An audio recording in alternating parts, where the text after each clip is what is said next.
Hey guys, got a very budget-friendly weapons light to share with you today. It does not have to be a dedicated weapon light though. If you want to use it as a handheld flashlight, that would be fine as well. But this is from Feyachi, and the model is the FL14-MB. So I figured we'd do a quick unboxing, see what all comes with it, and then go over specs, features, and give some thoughts on it. So let's first see what all is in the box with this. So we have user manual, a couple of 18650 rechargeable lithium ion batteries. We have the mount here. I'll go over this in detail in just a bit. Got the flashlight back here itself.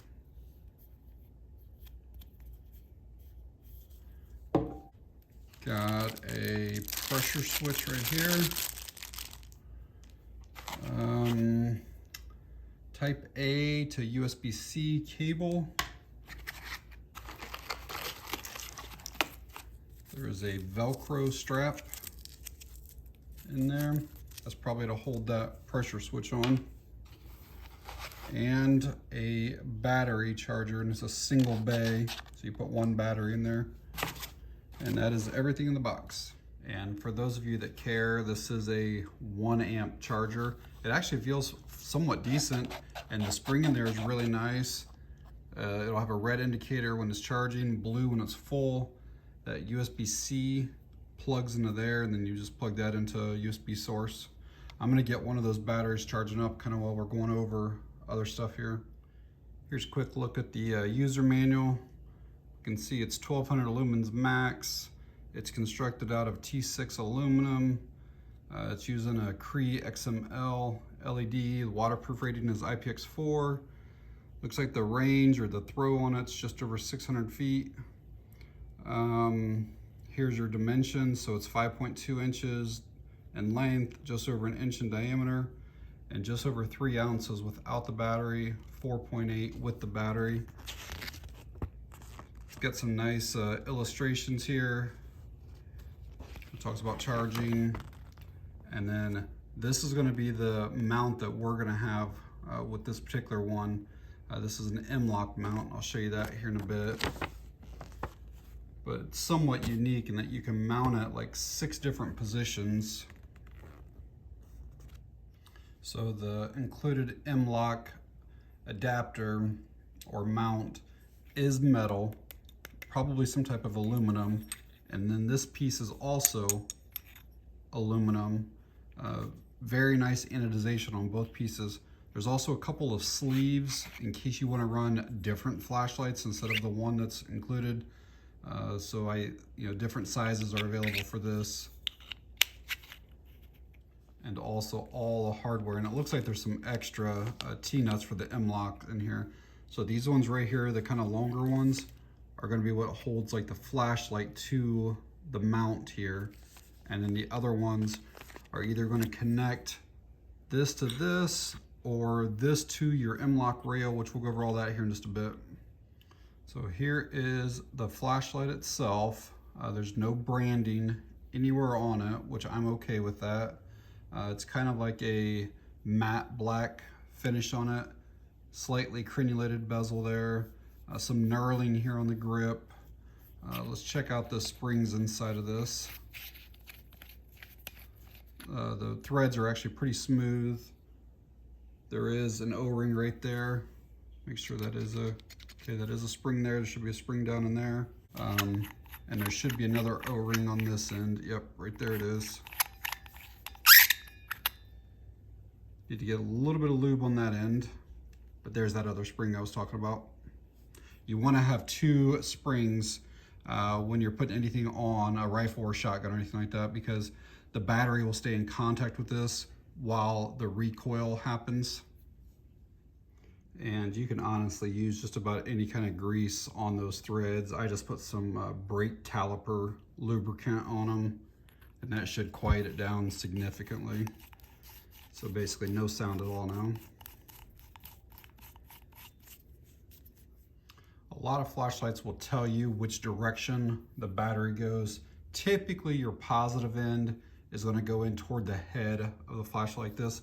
But again, there's no markings anywhere on here or on the tail cap.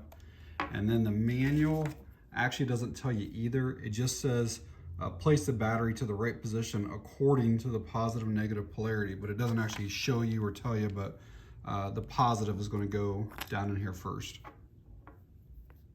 I don't think I mentioned it during the unboxing, but it does have a little lanyard on it. I have really large hands and this will still fit around my hand. It does look like there's a couple spots where it could potentially have a pocket clip, but there's not any included with it. And in case anybody is wondering, it will tail stand even with that lanyard on it. So the operation or user interface of this light is about as simple as it gets. You got off and you got on. You want something pretty simple when you have a weapons light. So basically you have a soft rubber switchback here, and it's just simply pressing it to turn it on, and you can see that's got a really nice hot spot there, blinding bright. And then when you're ready for it to be off, you just press it again and it shuts off. With the tail cap installed, it does not have a momentary on. It's just a constant on or off. However, you can have it on and then just kind of like partially depress this and it'll like basically black it out, and then if you want it back on, you just kind of release it. So it's just a small tap and then back on, but it doesn't actually like have a true momentary feature. This is that included pressure switch. With the coil and stuff there, I'd say this is probably, it can probably go out to 1.5 feet to 2 feet, something like that. This has got a nice rubberized coating on it. There's multiple switches in here. You can feel at least 3 buttons through here, and then there's one big button right up here. And the inside of that cap does have a spring in it as well. So with the pressure switch installed, you can have momentary. That's with these 3 buttons right here. So it's just press and release, press, release, anywhere along there. And then the bigger button here is for the constant on. So it's not real clear on the instructions, but I'm pretty sure that with the FL14 that we do need to use this sleeve right here to mount it. I just slid it in here and I just pushed this kind of close with my hands, and there was still quite a bit of movement of that. So we're gonna put this sleeve on and then try to tighten that up in it. So then we'll mount this basically to the M-LOK rail, and then the flashlight will then mount to this part right here. So this is how I mounted it to my rifle. I could have had this mount here, run in this direction to where the screws are down here, or back this other direction to where the screws would have been this way. I also could have just went the mount here directly to the M-LOK without even using this little adapter thing. I could have had it to where, like I have it now, to where the flashlight's coming up on the high side of the handguard, or I could flip this to where this is on the low side. So it gives you 6 different mounting options. But the way I have it now, I can easily come over and activate the light if I need it. And then I can also still get to my backup sight, should I need that. And then if I want to run that pressure switch, it gives me all kinds of space up here where I can easily get to that. I will say I'm not a huge fan of this pressure switch setup. This little Velcro strap, like I feel like it should go in the back like I have it here, because if you put it out here, it's kind of going to be covering up one of your buttons here. And then the cord that's on here with that springiness to it is so long that if you just try to go this way, you have all of this slack underneath. What I tried doing was I tried going in between my magnifier and my red dot back here and tried wrapping this around, and then it was kind of in my way up here. You could kind of feel that, I don't know, it looked kind of weird. I just don't really care for that setup. I think that the cord is a little bit too long, and I kind of wish they had something different to hold that down there. I know some people like to have their flashlight over on the right side of the rifle. They claim that it kind of affects your field of view, having it down here on this side. And in my experience and opinion, when it's this far down away, it really doesn't affect anything, because your eye is way back up here. Like, imagine this here. Yeah, like that can affect something, but down here, it really doesn't. You can still see everything around it. So hopefully that gives you guys an idea. I put mine here. It's just easier for me to come off with my thumb or whatever right there to that position. All right, guys, out at the range here with the Feyachi weapon light. Probably put maybe close to 100 rounds through it total. Make sure that there's no failures of any kind.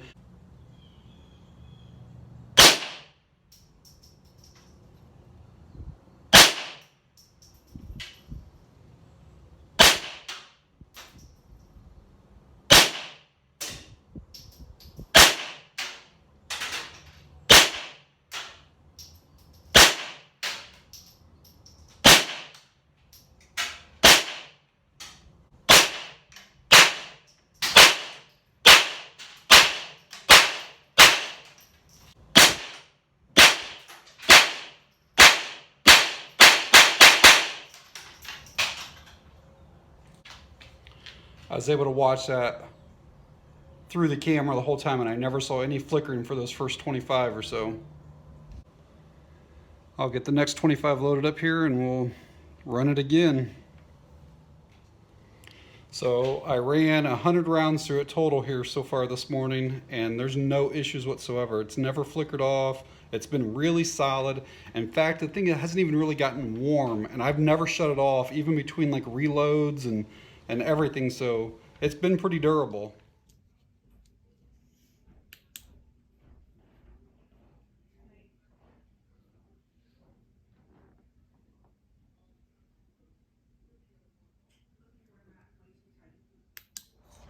Hopefully this gives you an idea of the Feyachi. I'm about 35 feet from this outside wall here. We'll light it up, see what it looks like.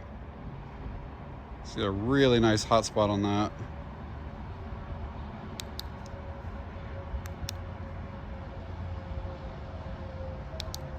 And I'm about 50 feet from this corner of my house. See what it looks like.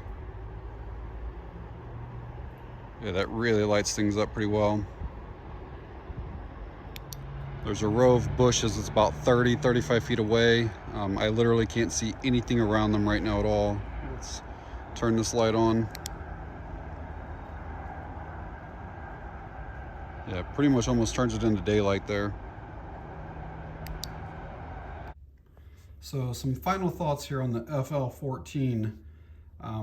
No issues whatsoever at the range. 100 rounds, no flickering, no shutting off. Did great at the range. As you can see from the nighttime video and stuff, it is plenty bright. I like how it's a really simple operation, basically just, off and on, that's it. I do wish that it had a momentary feature with the regular tail cap, because this is the way I would run it.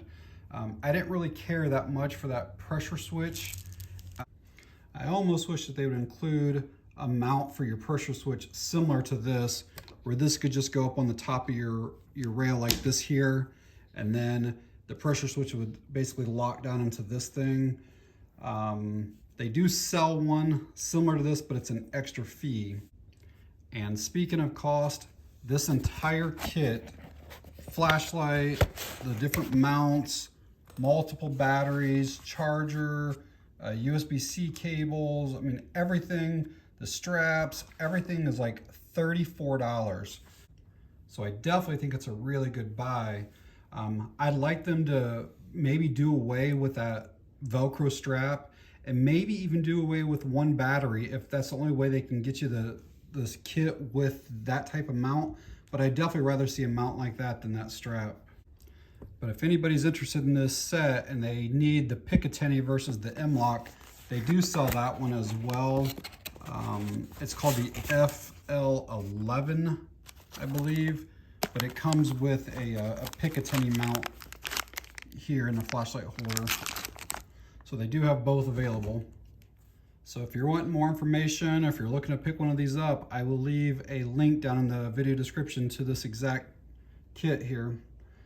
All right, guys, that's it on this one. Thanks for watching. I appreciate it.